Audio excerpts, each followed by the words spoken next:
அஸ்ஸலாமு அலைக்கும் ஃப்ரெண்ட்ஸ். ஒரு குட்டி மினி விலாக் பார்க்கலாமா? வாங்க பார்க்கலாம்.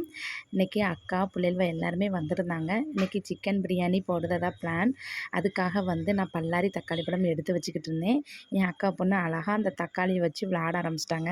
என்ன தான் நம்ம விளையாட்டு பொருள் என்ன தான் வாங்கி கொடுத்தாலும் கிச்சன் பொருளை வச்சு விளையாண்ட மாதிரி இல்லை பிள்ளைக்கு. அதுக்கப்புறம் அம்மா சாம்பாருக்கு தேவையான கத்திரிக்காய், முருங்கைக்காய், மாங்காய் எல்லாத்தையுமே நறுக்கிட்டு இருந்தாங்க. வெஜிடபிள்ஸ் எல்லாமே நறுக்கி வச்சுட்டாங்க.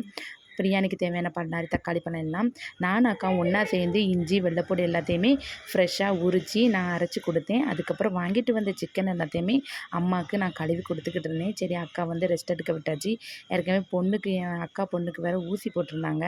சரி, புள்ள ஒரே அழுதுகிட்டு இருந்துச்சு. சரி, அக்கா பிள்ளைய மட்டும் பார்த்துக்கிறட்டும், அம்மாவுக்கு நான் மட்டும் ஹெல்ப் பண்ணால் போதும் அப்படின்னு சொல்லிட்டு அக்கா பிள்ளைய பார்த்துக்கிட்டு இருந்தாங்க. அதுக்குள்ளேயும் அம்மா நல்லா சாம்பார் சூப்பராக மணக்க ரெடி பண்ணி வச்சுட்டாங்க.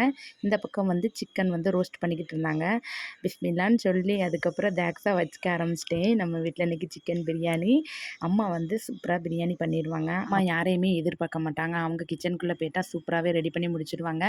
இருந்தாலும் நம்மளுக்கு தான் அம்மா ஒத்தையில் சமைக்கிறதுக்கு எனக்கும் அக்காவுக்கும் கிச்சனில் கூட மனசே இருக்காது. ஏதாவது ஒரு ஹெல்ப் பண்ணிக்கிட்டு இருப்போம். இருந்தாலும் அம்மா அக்கா வந்திருக்கலாம், நீ உட்காந்து பேசிக்கிட்டு அப்படின்னு சொல்லி என்னை அனுப்பிட்டாங்க.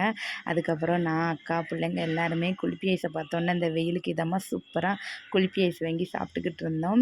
நல்லா சூப்பராக என்ஜாய் பண்ணிக்கிட்டு இருந்தோம். அதுக்கப்புறம் சிக்கன் வந்துட்டான்னு பார்க்க சொன்னாங்க. சிக்கன் வந்த பிறகு அம்மா அதுக்குள்ளே தண்ணி அளவு தண்ணி ஊற்றி வச்சுருந்தாங்க. அது கொதி வர்றதுக்குள்ளே அம்மா அரிசியை கழுவிட்டு இருந்தாங்க. கழுவி அதுக்கப்புறம் அதோட சேர்த்துட்டாங்க. இந்த பக்கம் அம்மா சிக்கன் ரோஸ்ட்டு ரெடி பண்ணிக்கிட்டு இருந்தாங்க. அதுவும் சூப்பராக ரெடியாகி அந்த சிக்கன் ரோஸ்ட்டு நல்லா உப்பு உரப்புமா சூப்பராக வச்சுருந்தாங்க. அல்ஹம்துலில்லாஹ். அதுக்கப்புறம் சம்பலுக்கு மட்டும் நான் பல்லாரி பொடிசாக கட் பண்ணி தயிர் ஊற்றி உப்பு போட்டு இந்த வேலை மட்டும்தான் நான் பண்ணிக்கிட்டு இருந்தேன். அதுக்கப்புறம் பையன் டிவியில் கனெக்ட் பண்ணி ட்ராகன் படம் போட்டிருந்தாங்க. இப்போ புதுசாக ரீசெண்டாக ரிலீஸ் ஆன படம் போட்டுவிட்டாங்க. அதுக்கப்புறம் நாங்கள் ஃபேமிலியோடு உட்காந்து டிவி பார்த்துக்கிட்டு இருந்தோம். அதுக்குள்ளே அம்மா சமையல் வேலை முடித்து எல்லாம் எடுத்து வைக்க சொன்னாங்க. எல்லாம் எடுத்து வச்சுட்டோம். அதுக்கப்புறம் எல்லோரும் ஒன்றா உட்காந்து சாப்பிட்டோம். அல்ஹம்துலில்லாஹ்.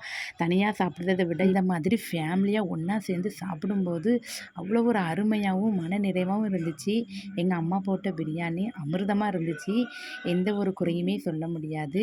பிள்ளைங்க எல்லாருமே லீவில் இருக்காங்க. இப்படி ஃபேமிலியோடு சேர்ந்து கெட்டுக்கதனக்கா சாப்பிடும்போது எங்களுக்கு ரொம்ப சந்தோஷமாக இருந்துச்சு. இன்றைய டே எனக்கு ரொம்ப செம்ம ஜாலியாக போச்சு. என்னுடைய வீடியோ பார்த்து நீங்களும் ஹாப்பியாக இருந்திருப்பீங்கன்னு நான் நினைக்கிறேன். என்னுடைய வீடியோ பிடிச்சிருந்துச்சின்னா மறக்காமல் கமெண்ட்ஸ் பண்ணுங்கள். உங்கள் ஃபேமிலி மெம்பர்ஸ்க்கு ஷேர் பண்ணுங்கள். மறக்காமல் சப்ஸ்கிரைப் பண்ணுங்கள்.